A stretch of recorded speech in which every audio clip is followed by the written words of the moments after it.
Topic है digital sovereignty. ये news में सबसे पहले तो हमें जानना है ये न्यूज में क्यों है। देखो, एट सिडनी डायलॉग, सिडनी में एक डायलॉग हुआ है, मतलब एक काइंड ऑफ मीटिंग जहां पे लोग बातचीत करते हैं एट द ब्यूरोक्रेटिक लेवल और एट द मिनिस्टर लेवल। तो at the Sydney dialogue prime minister said that digital age is raising new questions on sovereignty, on governance, on ethics, on law, on rights and securities. मतलब digital media या digital जो एक नया mode of communication काफी तेजी से फैल रहा है, उस पे sovereignty, governance, ethics, laws, right, security से रिलेटेड इश्यूज आ रहे हैं। मैं कल सुबह 8 बजे भी एक पोस्ट अपलोड करने वाला हूं, वो भी शेड्यूल में है, that is related to how to regulate the digital media and OTT platforms. एक सरकार ने नया रूल्स निकाला है, वो उसके अंदर है, तो उसी से रिलेटेड ये भी है। आगे बात करते हैं। सिडनी डायलॉग होता क्या है, इसके ऊपर भी क्वेश्चंस पूछ सकता है UPSC. Sydney dialogue basically it's an initiative of the Australian strategic policy institute. So Sydney dialogue एक ऑस्ट्रेलिया का थिंक टैंक से रिलेटेड है। उसमें क्या कहा जा रहा है, that brings together political, business and government. Political, business and government. Political मतलब हमारे जो नेता लोग हैं उनका इशू क्या है, उनकी इंटरेस्ट क्या है। बिजनेस मतलब जो इकोनॉमी है उसका इंटरेस्ट क्या है। और गवर्नमेंट मतलब पीपल, लोगों की गवर्नेंस की इशूज क्या है, सबको एक जगह पे लाकर डिस्कस करते हैं। सिडनी डायलॉग क्या करते हैं, to assess the opportunities and the challenges posed by the emerging and critical technologies. ठीक है, आगे व्हाट इज डिजिटल सॉवरेनिटी, अगर इससे पूछ लिया तो देखो, digital sovereignty is the right of a state, it is a right of a state to govern its network to serve its national interest. एक स्टेट का अधिकार है कि किस तरीके से वो गवर्न करेगा, इन अदर वर्ड्स किस तरीके से वो रेगुलेट करेगा सारे networks in the national interest. ठीक है, अच्छी बात है। The most important of which are security, privacy and commerce.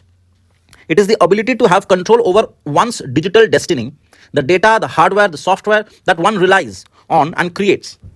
Today, digital technologies are on the integral part of everyday life, which is very obvious. आजकल हम लोग हर चीज में डिजिटल मीडिया का इस्तेमाल करते हैं। Everyday life of individual companies and institutions, but the market for digital products and the services is dominated by the Americans and the Chinese MNCs. ठीक है?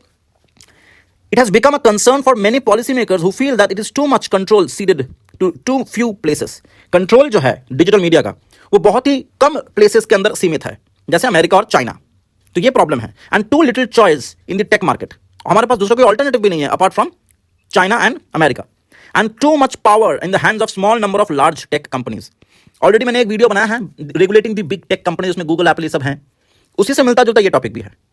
तो हम लोग अगर बात कर रहे हैं पॉलिसी मेकिंग की सॉवरेनिटी पे, डिजिटल सॉवरेनिटी पे, तो हम हमारे देश की बात कर रहे हैं कि हमारा देश के पास, हमारे सरकार के पास, सेंट्रल गवर्नमेंट के पास कितना पावर है टू कंट्रोल इन सारी चीजों को जो हमारे ऊपर से डिजिटल मीडिया है, ओटीटी प्लेटफॉर्म से, इन सबको कैसे कंट्रोल करें। ठीक है, वैसे डिजिटल मीडिया क्या होती है, डिजिटल मीडिया में दो प्लेयर्स होते हैं, एक इंटरमीडियरीज होते हैं, एक क्यूरेटर होते हैं, ठीक है, एक ओरिजिनल्स होते हैं। ये सब क्या है, कितना डिटेल्स में है, अलग अलग क्लासिफिकेशन, ये कल सुबह तुम लोग को 8 बजे के वीडियो में मिल जाएगा। आगे देखते हैं सिग्निफिकेंस क्या है डिजिटल सॉवरेनिटी की। To check the economic dependence, digital sovereignty की जरूरत है इकोनॉमिक डिपेंडेंस को हमको दूर करना। We don't want to be dependent on a countries websites और ये सारी चीजें, क्योंकि पूरी तरह से अगर हम डिपेंडेंट हो जाएंगे तो हमारा जो भारत का जो आत्मनिर्भर प्रोग्राम है वो फेल हो जाएगा कहीं ना कहीं। It is perceived that the market dominance of technology companies from US and China may lead to a new form of hegemony and exploitation. It will be known as the digital imperialism or digital colonialism. I hope ये सब शब्द आप लोग अपने exam में use करें। मैं yellow से मार्क कर रहा हूं अलग से हाईलाइट करके, digital imperialism and digital colonialism. एक शब्द है, एक एब्रिविएशन है जिसको कहते हैं गाफा, GAFA, मतलब गूगल, एप्पल, फेसबुक, अमेजॉन। ठीक है, गाफा। बहुत दिन पहले मैं अपने क्लास में भी गैफाम करके बोल रहा था, वो उसमें से ही ये भी था। ठीक है, और दूसरा क्या है, NATU, NATU, Netflix, Airbnb, Tesla and Uber, as they process data of billions of users around the world. ठीक है, ये एक एग्जांपल्स हैं कि कोलोनियलिज्म जो हो रहा है डिजिटल लेवल पे, वो इन लोगों के हाथ में है। नेक्स्ट, मतलब आज की ईस्ट इंडिया कंपनी ये लोग हैं, कहने का मतलब ये है आसान शब्दों में। Next, to reduce the technological dependence, to identify and reduce the dependencies on the foreign data infrastructure and to tackle the unfair competition in the digital market. It is very important कि हम लोग इस चीज को pursue करें, digital sovereignty को pursue करें। Next, guaranteed access to data, मतलब digital sovereignty is also needed to the political autonomy of nations, the innovativeness of business, the freedom of research institutes, so that relevant technologies and data must be available through guaranteed access even in the time of crisis. मतलब बहुत सारे ऐसे यहाँ पे initiative होते हैं, जो innovations होते हैं, जो बिजनेस लोग करते हैं, बिजनेस या कॉर्पोरेट हाउस करती है, लेकिन अब उनका अगर हम अफोर्डेबिलिटी की बात करें तो कई हद तक बहुत गवर्नमेंट नहीं कर पाती है। तो कह रहे हैं कि in case of crisis, in case of emergency, guaranteed access मिलना चाहिए सरकार को। पॉलिटिकल जो ऑटोनॉमी है, that should not be political autonomy जो वो किसी भी तरीके से हैम्पर्ड नहीं होनी चाहिए because of the economic hegemony of these companies. तीसरा, internal security and unity of country. Internal security and unity of country. इसमें तो एक चीज बहुत साफ है कि कई बार जो है डिजिटल प्लेटफॉर्म या ये सोशल मीडिया से हम लोग कई बार जो है एक इंटरनल सिक्योरिटी का थ्रेट क्रिएट कर देते हैं, कई बार फेक न्यूज से और कई बार मिस इन्फॉर्मेशन से और कई बार टारगेटेड मिस इन्फॉर्मेशन से। हम लोग टारगेट करके गलत इन्फॉर्मेशन टारगेटेड ग्रुप को देते हैं सो दैट राइट्स हो जाए, दंगे हो जाए। जैसे कि one prime concern about the storage of personal data and its future trade. Store करोगे पर्सनल डेटा और उसको फिर फ्यूचर यूज में फ्यूचर के लिए इस्तेमाल करोगे। तो यहीं पे हमारा एक कॉन्सेप्ट अगर आप लोगों को याद है, राइट टू बी फॉरगॉटन, ये उससे मिलता जुलता है। इसमें लिमिटेशन याद रखना 180 दिन। चलिए, that it could be used to create threats to the internal security of any country. क्यों since the selling of such data to an inimical country और to inimical nation could lead to a possibility of accentuating the ethnic conflicts of a country. मतलब जितने सारे non state actors होते हैं, जैसे जो state के प्लेयर्स नहीं है, for example terror organisations, for example NGO, ये लोग कोई गवर्नमेंट का काम तो नहीं कर रहे हैं और ना ही ये लोग गवर्नमेंट का पार्ट है। ये लोग कौन है? ये लोग सरकार के पार्ट नहीं है, ये लोग नॉन स्टेट एक्टर्स हैं। तो इनको भी कई बार जो है हम लोग डेटा बेचते हैं। हम लोग इन द सेंस जिनके हाथ में ये डेटा का मोनोपोली है वो बेच देते हैं, ठीक है, आने वाले समय में इस्तेमाल करने के लिए। जैसे फॉर एग्जांपल आर्म ट्रेड, उसके लिए हमें क्राइसिस चाहिए, बिना क्राइसिस के बंदूक कौन खरीदेगा? इसीलिए कई लोग कहते हैं क्रिटिसाइज करके कि कश्मीर जो है ये ना ही एक स्टेट है ना ही एक यूनियन टेरिटरी है। ये मैं एग्जांपल दे रहा हूं। कश्मीर जो है it's a big corporation, it's a big corporation. कारण वही है। Next, citizens behaviour. Citizens behaviour क्या है? सिटीजन का बिहेवियर ये कि the storage of personal data is that it could be used for altering the behaviours and opinions of the citizen. Altering of behaviours and opinion during the election would reinforce the idea of elite democracy. मतलब क्या हुआ कि हम लोग कुछ ऐसे पुराने चीजों को अपने साथ रखेंगे डेटा को, कि जब जब इलेक्शन होगा, अगर किसी पॉलिटिकल पार्टी को जीतना है तो वो पुराने इंफॉर्मेशंस को लेकर के डेमोक्रेसी में इलेक्शन में उसको यूज करके इलेक्शन के रिजल्ट्स को मैनिपुलेट कर सकती है, वोटर के बिहेवियर को मैनिपुलेट कर सकती है। फॉर एग्जांपल मैं देता हूं, जैसे ये एलिटिस्ट डेमोक्रेसी का मतलब क्या है? एलिट डेमोक्रेसी का मतलब क्या है? मतलब यह है कि एक पर्टिकुलर ग्रुप जो है वो उनकी वोट जो है वो मैटर कर रही है। एक पॉलिटिकल साइंस में कॉन्सेप्ट है एलिट, पावर एलिट करके। तो वहां पे कहा जा रहा है कि एक ग्रुप भले उनकी नंबर कम हो, लेकिन वो ग्रुप नंबर्स में वो कम है, माइनॉरिटी में है, लेकिन उनके पास सबसे ज्यादा पावर है।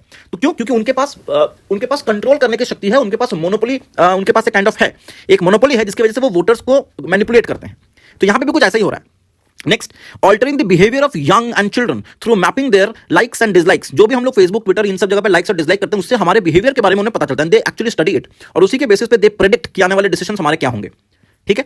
नेक्स्ट, अगर हमें नहीं मिलता है डिजिटल सॉवरेनिटी तो क्या क्या चैलेंजेस आ सकती हैं, या डिजिटल सॉवरेनिटी को पाने के लिए हमारे सामने क्या क्या चैलेंजेस हैं? Number 1, lack of global rules. The WTO legal architecture was linked in the pre internet era. जब इंटरनेट नहीं था तब WTO बना था, इसीलिए WTO के अंदर कोई स्पेसिफिक डिजाइन नहीं है, which is sufficient to regulate the nature of the present day data flow.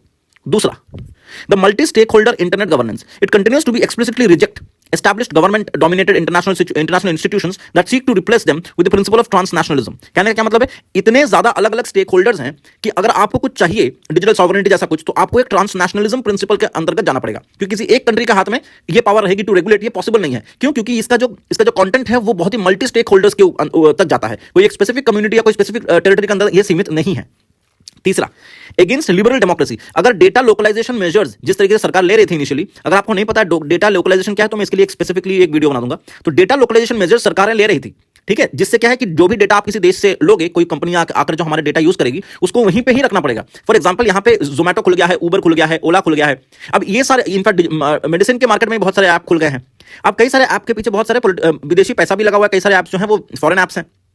अब वो लोग क्या कर रहे हैं? हमारे डेटा को कलेक्ट कर रहे हैं। अब कलेक्ट करने के बाद वो डेटा अगर इंडिया से बाहर चला जाए तो उसको किसी भी तरीके से इस्तेमाल किया जा सकता है। तो सरकारें क्या कह रही थी, मैं एकदम नटशल में बता रहा हूं, सरकारें क्या कह रही थी कि डेटा लोकलाइजेशन जो है वो अगर आप हमारे देश से डेटा लेते हो तो आप ले सकते हो अपने बिजनेस के लिए, लेकिन वो डेटा बाहर नहीं जाना चाहिए, वो जीवन भर यही रहेगा। जो डेटा बेस है आपका, जो मेन डेटा बेस है, that will be network in such a way कि वो डेटा बाहर इंडिया के टेरिटरी का ना जा सके। लेकिन ये लोग यहाँ पे आर्गुमेंट इसलिए दे रहे हैं क्योंकि अगर this is part of data localisation, is a part of, is a kind of data sovereignty. लेकिन जो कंपनियां हैं वो कह रही हैं कि these are the steps which are against the principles of liberal democracy. Liberal democracy के ये अगेंस्ट में है। वो लोग कहते हैं कि ये जो लोकलाइजेशन जैसे चीजें जो हैं, या डेटा सॉवरेनिटी, डिजिटल सॉवरेनिटी जैसे जो कॉन्सेप्ट्स हैं, ये एक स्टेट को एक सर्वेलेंस स्टेट में कन्वर्ट कर देगी। यहां पे एक ऐसा स्टेट बनेगा जो कि पॉलिटिकली कंट्रोल्ड होगा, मतलब एक एक्सट्रीम में चली जा रही है, जस्ट बिकॉज उनको मानना नहीं है इसलिए। Next, the act as a trade barrier, which act as a trade barrier, the data जो सॉवरेनिटी है that will act as a trade barrier. ठीक है, ये भी एक तर्क दे रही है, जैसे e commerce, smart homes, connected devices, ठीक है, इंटरनेट ऑफ थिंग्स, ये सब जो है विल नाउ गेट इंपैक्टेड अगर ये सारे जो चीजें हैं इसको ऊपर सरकार का एक इंटरफेरेंस हो जाएगा तो। हालांकि सरकार के ऊपर भी इट इज वेरी डिफिकल्ट कि सरकार कितना सही ढंग से इसको इंप्लीमेंट करेगी। क्या सरकार इसको नेशनल सिक्योरिटी के नाम पे सारे प्राइवेसी जो डेटा है वो खुद ही हड़प के इस्तेमाल करेगी कि नहीं करेगी, that's a different chapter all together. अगर हम जानना चाहें कि इंडिया और डिजिटल सॉवरेनिटी में रिलेशन क्या है, इंडिया ने डिजिटल सॉवरेनिटी के लिए क्या क्या किया है, सबसे पहले हमें देखना पड़ेगा steps taken in India. Number 1, personal data protection bill 2019। Bharat सरकार ने पर्सनल डेटा प्रोटेक्शन बिल निकाला है जिसमें personal data of individuals and establish data protection authority, ठीक है, सरकार ने ये ऑलरेडी कर दिया है। दूसरा, reserve bank of India's direction to all the system providers to ensure that the data relating to the payment system operated by them is stored in the system only in India. ये again example of data localization. अब data sovereignty vision जो है India का, that has 3 important pillars. जो data sovereignty India का, that has 3 important pillars. Number 1, a push to leverage data as a key tool to economic growth and development. दूसरा, to prevent the inequitable construction of digital trade rules. तीसरा, data security in bilateral security dispute. कहने का क्या मतलब हुआ कि digital sovereignty को किस तरीके से इंडिया देख रही है। नंबर 1, इंडिया देख रही है कि अगर हम लोगों ने डेटा सॉवरेनिटी को हम लोग पा जाता है, अगर हम लोग उसको अचीव कर लेते हैं तो हम लोग उसको इकोनॉमिक डेवलपमेंट में इस्तेमाल कर सकते हैं उस इन्फॉर्मेशन का। दूसरा कह रही है कि डिजिटल रूल्स जो हैं जो लोग बनाते हैं, अलग बस 2 ही देश तो हैं जिनके ऊपर ये मोनोपोली है, अगर हमारे पास भी आ जाए तो ये डेटा ट्रेड रूल्स जो हैं उसके अंदर हमारी भी भागीदारी होगी, हम भी उसको बना पाएंगे। It will not be inequitable, rather it will be an equitable contribution of us and like us many other nations while formulating और कंस्ट्रक्टिंग डिजिटल ट्रेड रूल्स। और तीसरा है, हम लोग जो है डेटा सिक्योरिटी से रिलेटेड अगर कोई भी डिस्प्यूट होता है तो आने वाले समय में हम बायलैटरल ऐसे रिलेशंस रख सकते हैं कि अगर हम मान लो इंडिया जर्मनी के साथ एक bilateral data security dispute resolution के लिए कुछ बिल आती है तो इंडिया और जर्मनी डेटा शेयर करेगी आपस में और डिस्प्यूट को रिजॉल्व करेगी। तो डिस्प्यूट रेजोल्यूशन हो गया या तो डिस्प्यूट रेजोल्यूशन हो, या तो इकोनॉमिक ग्रोथ हो, या तो कंस्ट्रक्शन ऑफ डिजिटल रूल्स हो, इन सब में इंडिया की भागीदारी हो सकती है if we achieve digital sovereignty. ठीक है, और नेक्स्ट है जो लोग मना कर रहे हैं डिजिटल सॉवरेनिटी के लिए, वो ये है कि rise of transnational networks, the complexity of nested responsibility and the digital reach of network can not be assessed properly with in a national jurisdiction. वो यही कह रहे हैं कि 1000 जगह पे इसका फैलाव है, कोई एक पर्टिकुलर लेजिस्लेटिव प्रोसेस या प्रोसीजर हो नहीं सकती एक पर्टिकुलर टेरिटरी के अंदर जो इस पूरे चीज को कंट्रोल करे, because that will make it too slow. ठीक है, अच्छा, वे फॉरवर्ड क्या हो सकता है, क्या क्या कंक्लूजन या वे फॉरवर्ड हो सकता है? We have to identify the dependencies and weaknesses on foreign technologies and digital services in the first place. ठीक है, हमें पहले देखना पड़ेगा कि कहां कहां पे हम लोग डिपेंडेंट हो रहे हैं, हम लोग उस चीज को अपने देश में काम करेंगे। दूसरा, उन पर्टिकुलर फॉरेन टेक्नोलॉजीज में वीकनेसेस क्या क्या हैं, अगर कुछ स्पेसिफिक वीकनेसेस हैं तो हम उस चीज को उनसे शेयर करके उसको रिजॉल्व करवा सकते हैं, जब तक हमारा ये सब चीजें बनती नहीं है या हमारे पास डिजिटल सॉवरेनिटी आती नहीं है। नेक्स्ट, एम्पावर मतलब empower with the view to harnessing untapped potential and to remove the barriers of the digital single market. हम लोग को अपने देशवासियों के अंदर ये ज्ञान, ये एजुकेशन, ये डिजिटल एजुकेशन प्रोवाइड करानी पड़ेगी, हमारे रिसर्च और डेवलपमेंट करवाना पड़ेगा हमारे देश में भी, और उसके लिए अच्छे खासे इन्वेस्टमेंट की जरूरत है, सो दैट हम लोग अपने आप में इतने एम्पावर्ड हो जाएं कि हमें किसी और की जरूरत नहीं होगी with respect to the dependencies on the foreign technologies. तीसरा, engage internationally to boost partnership. जैसा हम लोग कहते हैं ना कि अगर हम पानी में रहते तो मगरमच्छ से दोस्ती कर लेनी चाहिए, तो हमें अगर पता है कि अमेरिका और चाइना के पास ये सॉवरेनिटी है, डिजिटल सॉवरेनिटी है, तो रादर देन उनके साथ झगड़ने से उनके साथ पार्टनरशिप करो, उनके साथ कोऑपरेशन करो for the global governance of digital and data markets. जब तक हमारा बनता नहीं है, झगड़ा करके क्या फायदा है अभी। नेक्स्ट, डेटा लोकलाइजेशन, ये हम लोग ऑलरेडी कर चुके थे। Government measures that compel the companies to store digital data locally माने in India within their jurisdiction as the sovereign response to the trans border connectivity. ये हम लोगों ने ऑलरेडी बात कर लिया। तो this is the issue about the digital sovereignty. ठीक है,